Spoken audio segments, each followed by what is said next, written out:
Hello and thanks for checking out ChartGuys.com. We're proud to be one of the most successful technical analysis communities online, teaching you the skills to become a more confident, effective, and informed trader.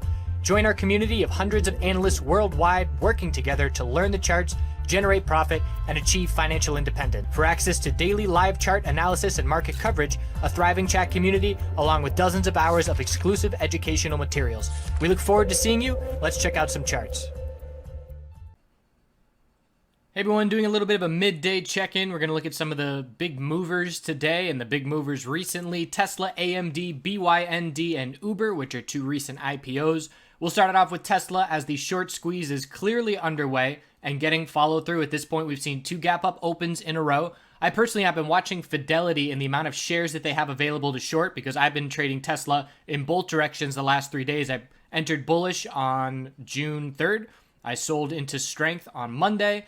I played bearish this morning first thing. I played bearish yesterday with an entry right over 200, covered in the 196s, 197s. Today I entered bearish at about 205s and then covered real quick, just a $2 quick scalp. I was in the trade for 65 seconds total. But the bottom line is there's a short squeeze underway. So I watched Fidelity shares and they've fluctuated from 300,000 shares available to short to 70,000 available shares to short. And I can gauge a little bit on that where people stand, because for instance, I saw 300,000 shares available to short in the afternoon on June 4th. And then pre-market, the next day, there were 77,000 shares available to short. So that tells me 220,000 shares are in the red. And that obviously keeps the pressure significantly on those shorts to cover. And there's two scenarios on when shorts cover. They either cover by getting stopped out where they have to market buy, and that gives fuel higher, obviously, or on any consolidation. Anybody getting back to break even that's in a short and underwater, they're buying, and that keeps the healthy consolidation setting higher lows. So looking at where Tesla is headed from here, number one, first off, the S&P 500 is extremely correlated. 3 big bounce days on the S&P 500, that's why Tesla is bouncing. Tesla is seeing such a significant bounce because it was oversold on every single time frame up to the weekly, and the shorts covering is adding extra fuel and momentum here. So where it was just a very crowded trade and everybody was bearish and all these bearish articles, and that's how the market works with sentiment cycles. But we're looking at some resistance levels, not really a ton of clarity as far as resistance. I'm looking up at 222 from here after 210 psychological, which is breaking right now. So the question is, how high can this short squeeze take us? If we look at the 4-hour RSI, we're just getting above 70 right now. And I always want to look at historical levels. So I look back and say, okay, the RSI does get over 70 multiple times, but usually not for significant prolonged periods. So that tells me a temporary top is likely going to be set sooner rather than later.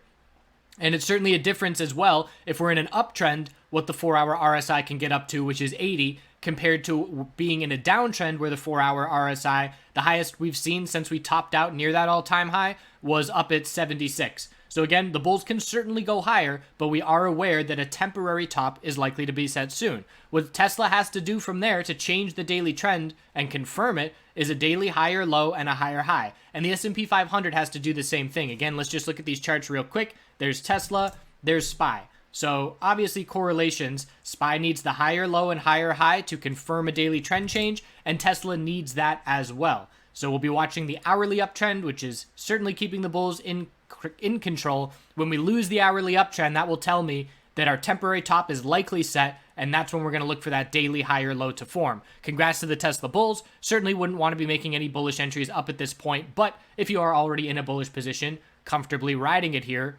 is comfortable.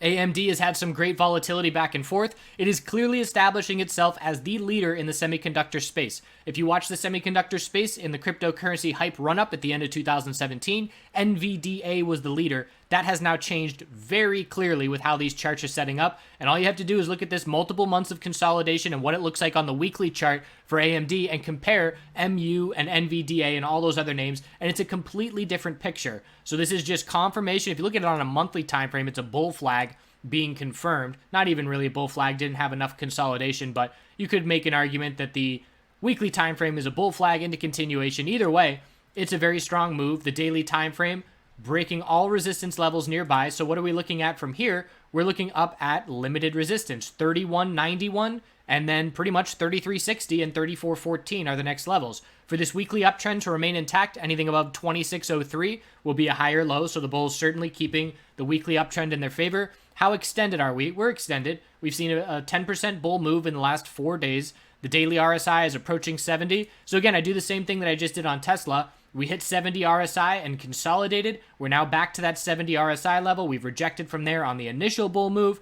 How often does the RSI get above 70 on the 4-hour time frame? And the answer is, again, it absolutely can. So that it doesn't mean we have to pull back from here, but it just means this is an area where we start to be cautious and we start to look for potential signs of a pullback. On the hourly time frame, anything above 29.71 keeps the hourly uptrend intact. So with the amount of space that the bulls have created on this bull move today, we can assume that the next time we consolidate on the hourly, we will keep the uptrend because the bulls have so much space to work with. And at this point, we could see a pullback of 4.5% and still be holding that hourly higher low. So we're up at the high of the day right now.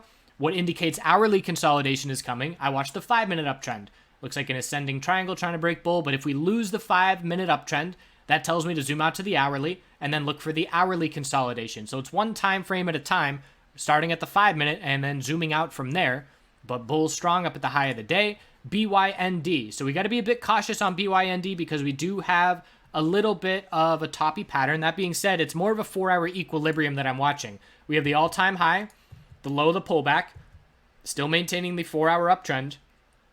We were unable to break the all-time high by about $2, 2%, and we pulled back. We're pulling back, and it's all about 94.48. We still have another 5% before we get to that support level, but if the bulls can hold 94.48 either today or tomorrow morning and then start to bounce again, this 4-hour equilibrium is going to dictate whether we head to all-time highs or whether the top is set and daily consolidation is underway. So 94.48 is the most important level for me. I do anticipate we will at least hold it initially, and then if we do bounce again, we'll look for a lower high in the low 100s to see this range continue to tighten. This is the most important time frame for me as far as clarity goes because of this tightening 4-hour range.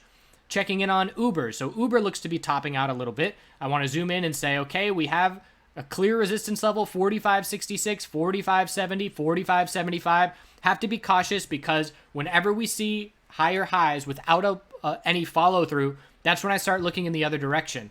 And it's the same criteria of an ascending wedge or a rising wedge. And if you're familiar with that pattern, it's just higher lows and higher highs, but the higher highs are not getting much follow through. So I couldn't really draw a good looking rising wedge here, but I can recognize the criteria of what makes that pattern a pattern and see that it is happening here as well. So the clear shift in momentum for me would be a new low of the day. If you break 44.39 from here, it's pretty much a triple top rejection and a loss of the hourly uptrend. We have had the hourly uptrend intact this entire move from 39. So it would be notable if that level breaks, and we're going to be looking for a pullback and a daily higher low to form. The bulls are certainly comfortable in that sense, where anything above 39.15 is a daily higher low.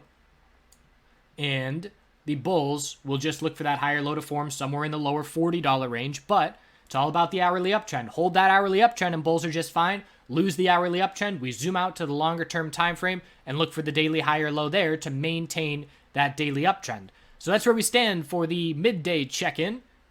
I've got places to go, so I'm done trading for today. That Tesla trade was enough to satisfy me, but we'll keep an eye on these big time movers, certainly where the volatility is at, if you like that kind of thing, especially if you're a short-term trader. Hope you have a good rest of your day, and we'll see you next time.